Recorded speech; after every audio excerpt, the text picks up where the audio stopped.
So it's not like no one's ever trying to deal with this section. They're just moving away from it. You're right. We never stop feeling the pain, the trauma. In the high-stakes world of hip-hop, where lyrics often blur with reality, one name stands out for its sheer influence, and the cloud of controversy it attracts: Dr. Dre. Known for his stoic demeanor, Dre's silence belies a power so immense it's whispered he could end a life with just a look. Now, amidst the swirling turmoil of accusations and legal battles, Ray finds himself entangled in one of hip-hop's darkest chapters: the assassination of Tupac.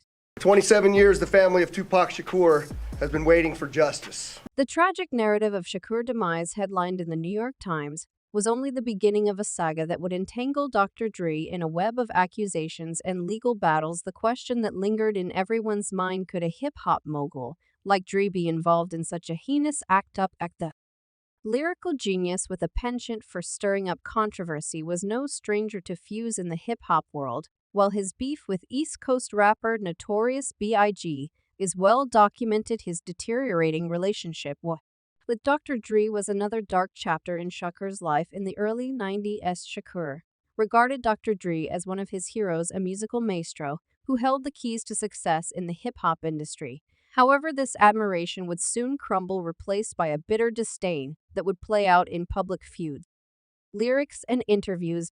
Rumble with a Crip gang member from South Central.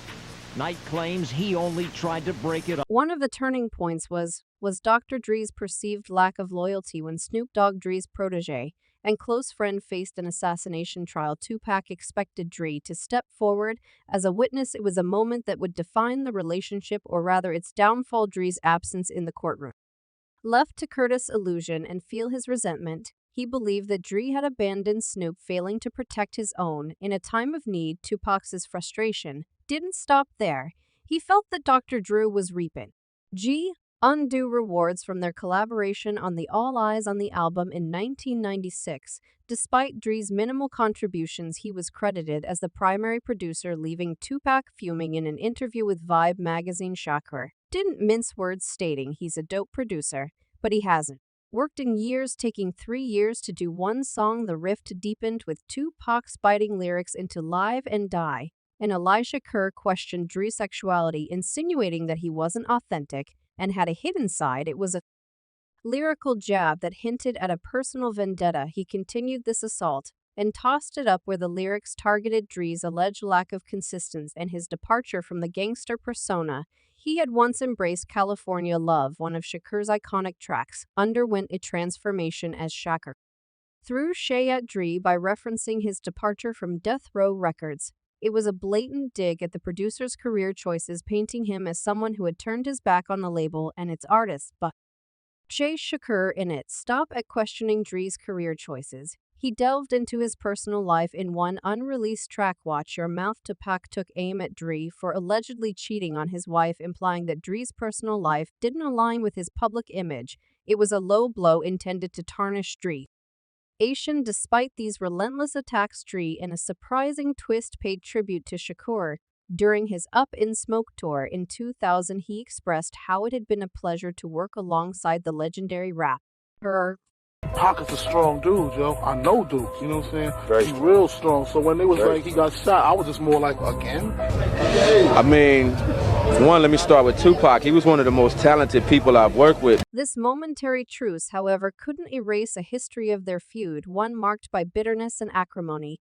The saga of Dr. Dre's tumultuous journey through the hip-hop industry continued to unfold. His rift with Tupac was just one chapter in a larger narrative, deeply entangled with Suge Knight and the treacherous waters of Death Row Records. Dr. Dre's relationship with Suge Knight was initially a partnership forged in the crucible of ambition and creativity. In 1991, Dre was eager to break free from his time with Ruthless Records, and Suge Knight presented him with an enticing proposal. Dre would be free to scout talent, produce music, and shape the label's artistic direction, while Knight would handle the financial and operational aspects of Death Row Records. It was an offer Dre couldn't refuse. To secure Dre's release from Ruthless Records, Knight didn't hesitate to use strong-arm tactics, threatening Dre's former associate Eazy-E. This maneuver allowed Dre to embark on a new chapter in his career, culminating nating in the release of his groundbreaking album The Chronic in 1992.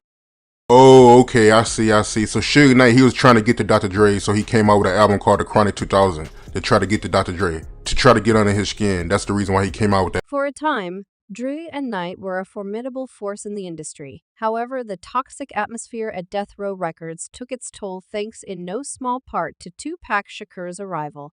Shakur's presence fanned the flames of the East Coast-West Coast feud, turning the label into a volatile powder keg. Of rivalries and animosities, Dre found himself unable to create quality music in this toxic environment, and his depression led to personal issues including allegations of abuse against his then-girlfriend and R&B singer Michelle, and even reports of a broken nose. Maybe you think he manipulating situation? Yeah.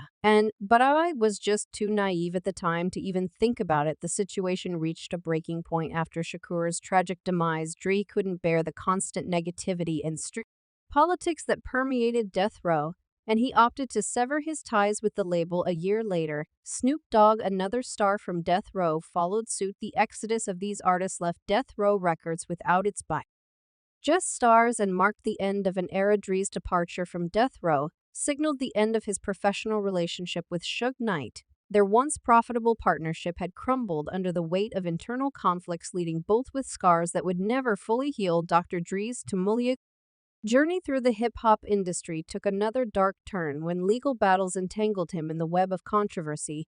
These complex legal disputes involving none other than Suge himself added fuel to he raging fire within the hip-hop industry. Just that I don't want to be involved in stuff where this negative stuff How do I need to talk to one of the most significant legal disputes involved Knight's wrongful demise lawsuit, which sought approximately $300 million.